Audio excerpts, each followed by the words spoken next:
عن جابر بن عبد الله الأنصاري عن فاطمة الزهراء عليه السلام بنت رسول الله صلى الله عليه وآله وسلم قال: سمعت فاطمة أنها قالت: دخل علي أبي رسول الله في بعض الأيام فقال: السلام عليك يا فاطمة. فقلت: عليك السلام. قال: إني أجد في بدني ضعفا. فقلت له: أعيذك بالله يا أبتاه من الضعف. فقال: يا فاطمة ائتيني بالكساء اليماني فغطيني به. فأتيته بالكساء اليماني فغطيته به، وصرت أنظر إليه وإذا وجهه يتلألأ كأنه البدر في ليلة تمامه وكماله. فما كانت إلا ساعة وإذا بولد الحسن قد أقبل وقال: السلام عليك يا أماه. فقلت: وعليك السلام يا قرة عيني وثمرة فؤادي. فقال: يا أماه، إني أشم عندك رائحة طيبة كأنها رائحة جدي رسول الله صلى الله عليه وآله وسلم. فقلت: نعم، إن جدك تحت الكساء. فأقبل الحسن نحو الكساء وقال: السلام عليك يا جداه يا رسول الله، أتأذن لي أن أدخل معك تحت الكساء؟ فقال: وعليك السلام يا ولدي ويا صاحب حوضي، قد أذنت لك. فدخل معه تحت الكساء. فما كانت إلا ساعة وإذا بولد الحسين عليه السلام قد أقبل وقال: السلام عليك يا أماه. فقلت: وعليك السلام يا ولدي ويا قرة عيني وثمرة فؤادي.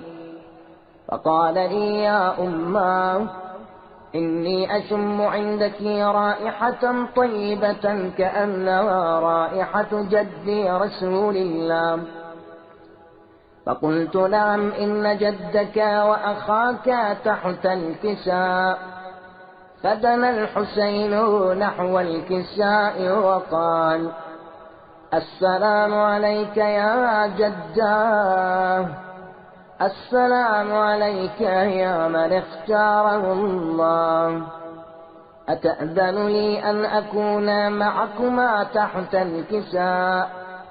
فقال: وعليك السلام يا ولدي وشافع أمتي، قد أذنت لك. فدخل معهما تحت الكساء. فأقبل عند ذلك أبو الحسن علي بن أبي طالب وقال: السلام عليك يا بنت رسول الله. فقلت: وعليك السلام يا أبا الحسن ويا أمير المؤمنين. فقال: يا فاطمة، إني أشم عندك رائحة طيبة كأنها رائحة أخي وابن عمي رسول الله. فقلت: نعم، هو مع ولديك تحت الكساء. فأقبل علي نحو الكساء وقال: السلام عليك يا رسول الله، أتأذن لي أن أكون معكم تحت الكساء؟ قال له: وعليك السلام يا أخي ويا وصي وخليفتي وصاحب لوائي. قد أذنت لك. فدخل علي تحت الكساء، ثم أتيت نحو الكساء وقلت: السلام عليك يا أبتاه. يا رسول الله، أتأذن لي أن أكون معكم تحت الكساء؟ قال: وعليك السلام يا بنتي ويا بضعتي، قد أذنت لك. فدخلت تحت الكساء.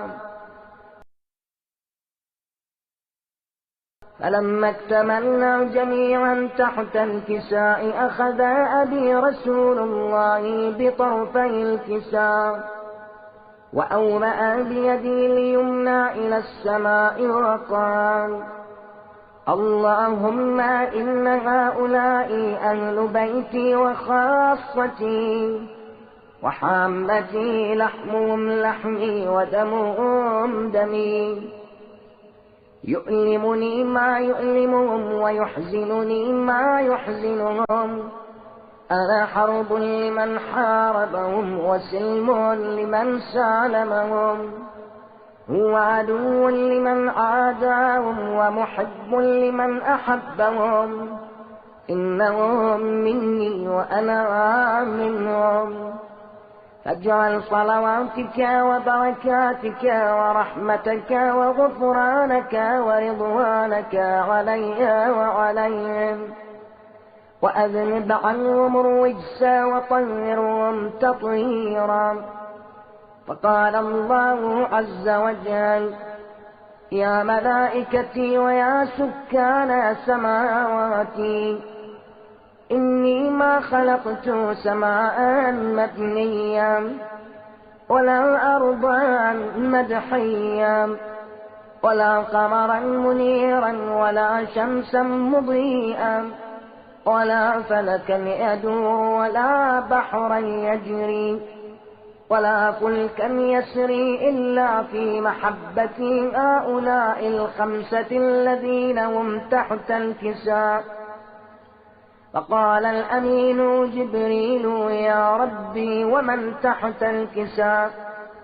فقال عز وجل: هم أهل بيت النبوة ومعدن الرسالة، هم فاطمة وأبوها وبعلها وبنوها. فقال جبريل: يا ربي أتأذن لي أن أهبط إلى الأرض لأكون معهم سادسا؟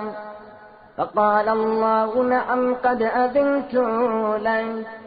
فهبط الأمين جبريل وقال: السلام عليك يا رسول الله. العلي الأعلى يقرئك السلام ويخصك بالتحية والإكرام، ويقول لك: وعزتي وجلالي، إني ما خلقت سماء مبنيا ولا أرضا مدحية ولا قمرا منيرا ولا شمسا مضية ولا فلكا يدور ولا بحرا يجري ولا فلكا يسري، إلا لأجلكم ومحبتكم، وقد أذن لي أن أدخل معكم، فهل تأذن لي يا رسول الله؟ فقال رسول الله: وعليك السلام يا أمين وحي الله، إنه نعم قد أذنت لك. فدخل جبريل معنا تحت الكساء، فقال لأبي: إن الله قد أوحى إليكم يقول: إنما يريد الله ليذهب عنكم الرجس أهل البيت ويطهركم تطهيرا. فقال علي لأبي: يا رسول الله، أخبرني ما لجلوسنا هذا تحت الكساء من الفضل عند الله. فقال النبي صلى الله عليه وآله: والذي بعثني بالحق نبيا واصطفاني بالرسالة نجيا. ما ذكر خبرنا هذا في محفل من محافل أهل الأرض، وفيه جمع من شيعتنا ومحبينا، إلا ونزلت عليهم الرحمة وحفت بهم الملائكة، واستغفرت لهم إلى أن يتفرقوا. فقال علي عليه السلام: إذا والله فزنا وفاز شيعتنا ورب الكعبة.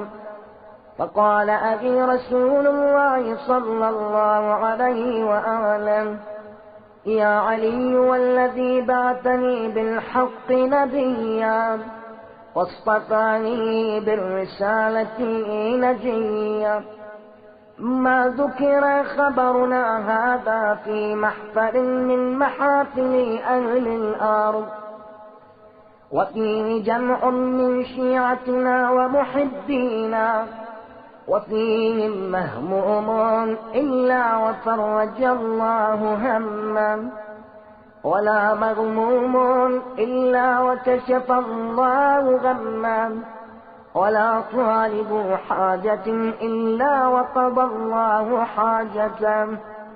فقال علي عليه السلام: إذا والله فزنا وسعدنا، وكذلك شيعتنا فازوا وسعدوا في الدنيا والآخرة ورب الكعبة.